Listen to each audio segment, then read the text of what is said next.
Dars o'tayotgan ekan asta. Ha. Avval qara, o'tgan safar ham shu narsani tushuntirgandim. Nimagadir seni qabul qilishing pasayyapti. Oxirgi bir haftada tinchlikmi? Nega bu misollar ishlamayapsan? Rosa ko'p xayol parishon bo'lib qolgansan.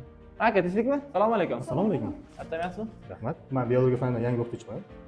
Ozgina o'tib ketayotganda qulog'imga chalinib qoldi. Ozgina vaqt chaqirdi. Bu o'quvchimizda hozircha nima muammo?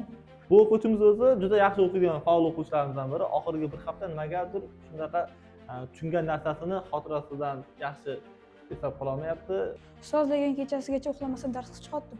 Aynan nechagacha? 1-2gacha. Ustoz, muammo aynan o'quvchida emas, sizda emas. Muammo o'quvchimizni kech uxlashida.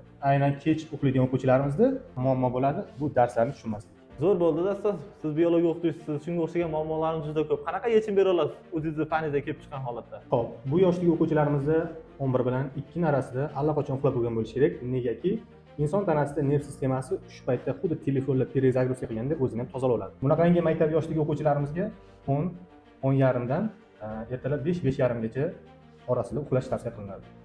Agar sizga ham biologiya fanidan qiziqarli ma'lumotlar qiziq bo'lsa, Nurli kelajak o'quv markazimizga tashrif buyurib, yangi kurslarimizga qo'shilishingiz mumkin. Batafsil ma'lumot olish uchun pastdagi raqamlarga qo'ng'iroq qilishingiz mumkin.